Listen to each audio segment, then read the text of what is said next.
மதமே இல்லப்பா என்னை பொறுத்த வரைக்கும். சுமார் 45 வருஷத்துக்கு முன்னாடி விஜய் ஃபர்ஸ்ட் ஸ்கூல்ல சேர்க்க அப்ளிகேஷன் கொடுப்பாங்க, ஃபில்அப் பண்ணணும். அதெல்லாம் நான் ஃபில்அப் பண்றேன்.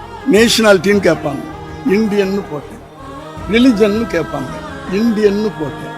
காஸ்ட்னு கேட்டுருக்காங்க, இந்தியன்னு போட்டேன். சொன்னாங்க nationality Indian correct, religion Indian போட்டிருக்கிறீங்க, நீங்க என்ன ரிலிஜன் கேட்டாங்க. நான் கிறிஸ்தவ குடும்பத்தில் பிறந்தேன். என் ஒய்ஃப் முதலியார். அப்போ கிறிஸ்து முதலின்னு ஏதாவது மதம் இருக்குதான்னு கேட்டேன். சொல்லுங்க, வேணா அப்படி போட்டுக்க. இத்தனை வருஷத்துக்கு முன்னாடி சொல்றேன்.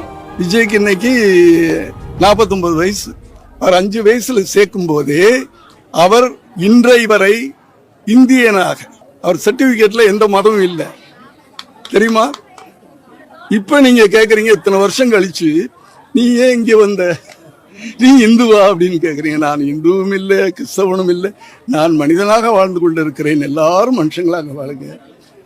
சண்டை சச்சரவே இருக்கு. இப்ப எங்களுடைய கட்சி தலைவர் ஒரு கேஸ்ட் நியூட்ரல். அவர் இந்த சமூகம் தான் அப்படின்னு சொல்லிட்டு நீ சொல்லவே முடியாது. முதல்ல ஒரு தலைவர் கேஸ்ட் நியூட்ரல் இருக்கணும். கேஸ்ட் தலைவரோடு இருக்கக்கூடியவங்க எல்லாருமே வேட்பாளர்களாகட்டும், நாளைக்கு எம்எல்ஏ உருவாகட்டும், அந்த கேஸ்ட் நியூட்ரல் இல்லாத பொழுதுதான் இப்ப வேங்கவேல் பிரச்சனை எடுத்துக்கோங்களேன். ஒரு பொலிட்டிக்கல் வில் இல்லாம இந்த பிரச்சனையை இத்தனை காலம் இழுத்துருக்க முடியுமா? அதை நீங்க தலித்துன்னு நீங்க பாக்குறதுனாலதான் அந்த பிரச்சனைகள் ஹோல்ட் ஆகுது. இதே வேற இடத்துல நடந்திருந்தா ஹோல்ட் ஆயிருக்க முடியாது. அப்ப தேர்ந்தெடுக்கப்படக்கூடிய அந்த பிரதிநிதிகள் ஜாதிய கட்டமைப்போடு இருக்கிறதுனால அவங்களுக்கு என்ன ஒரு மனப்பான்மைனா, நம்ம பெரும்பான்மை சமூகத்தில் இருக்கவங்களோட நின்னுக்கலாம். ஆனா எங்களுடைய கால்குலேஷன், இன்றைக்கு மக்கள் சாதியின் அடிப்படையில் பெரும்பாலும் ஓட்டு போறது கிடையாது. இங்க இருக்கக்கூடிய அரசியல் தலைவர்கள் அந்த ஒரு சாதிய கட்டமைப்பு கூடிய ஒரு அரசியல் உருவாக்க நினைக்கிறாங்க. தமிழக வெற்றி கழகம் அதை உடைத்தையும் அதுக்கான பணிகள் நாங்கள் செஞ்சுட்டு இருக்கோம். நிறைய கட்சிகள், இப்போ திராவிட கட்சிகளை எடுத்துக்கிட்டோம் அப்படின்னா, ஒடுக்கப்பட்டவர்களும் பட்டியலின மக்களையும் ஒரு பொசிஷன்ல உட்கார வைக்கிறாங்க. ஆனா ஒரு பிம்பத்துக்காக மட்டும்தான் இருக்கிறாங்க, அவங்க பேரளவில் மட்டும்தான் அந்த இடத்துல இருக்கிறாங்க. இதை எப்படி டிவிகே கையாள போகுது? தன்னுடைய கட்சியில இருக்கிற இந்த மாதிரியான பட்டியலின மக்கள் அவங்களுக்கு ஒரு பதவி கொடுத்து அவங்களோட ஒப்பீனியனை முன்னெடுக்கிறதுக்கான வாய்ப்பை டிவிகே வழங்குமா? அதான் சொல்றேன்ல, இப்ப எங்க கட்சியில யாரெல்லாம் என்ன கம்யூனிட்டில இருக்குன்னு என்னால உண்மையிலே சொல்றேன், என்னால எனக்கே தெரியாது இது வரைக்கும். அந்த மாதிரி கட்சி தான் இப்ப உள்வாங்கிட்டு இருக்கோம், அந்த மாதிரி கட்சி தான் உருவாகிட்டு இருக்கோம். அந்த மாதிரி அரசியல் பயணத்தை தான் நோக்கணும்னு நினைக்கிறோம். அவங்களுக்கான வாய்ப்புகள் அந்த இடத்துல பறி போகுது இல்ல? அதுதான் நான் சொல்ல வரேன்.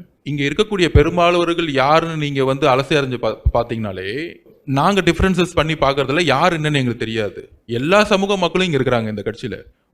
நான் குறிப்பா சொல்றேனே, ஒரு பெரும்பான்மை மக்கள் இடத்துல நிறைய மாவட்ட செயலர்கள் தலித் சகோதரர்களா இருக்கிறாங்க எங்க கட்சியில. இது வரைக்கும் மாவட்ட செயலர் மீட்டிங்ல ஒரு குரல் வந்ததே கிடையாது. அந்த இடத்துல இவர் இந்த சமூகத்தில் இருக்கவங்க, பெரும்பான்மை சமூகத்தில் தலித் சகோதரர்கள் மாவட்ட செயலர் இருக்கலாமா அப்படி கேட்கும்போது அப்படி கிடையவே கிடையாது. எல்லோரும் சேர்ந்து ஒர்க் பண்றோம். மாவட்ட செயலராக அவர் தலைவர் அப்பாயின்மெண்ட் பண்ணியிருக்கிறாரு. எல்லோரும் ஒரு குறிக்கோளை நோக்கி போறோம். ஸோ தமிழக வெற்றி களத்தில் மித்தவங்க பரப்புரை செய்யற மாதிரி இங்கே சாதியின் அடிப்படையில் மாவட்ட செயலர்களோ சாதியின் அடிப்படையில் பொறுப்பாளர்களோ இங்கே கிடையாது. எங்களுக்கே நாங்கள் இவங்க யாருன்னு இது வரைக்கும் நாங்கள் உள்வாங்கல. அப்படியான ஒரு அரசியலை உருவாக்குனது எப்படி மதத்தை எதிர்த்தோமோ அதே மாதிரி சாதியம் எதுக்கணுங்கிறது தான் எங்களுடைய குறிக்கோள்.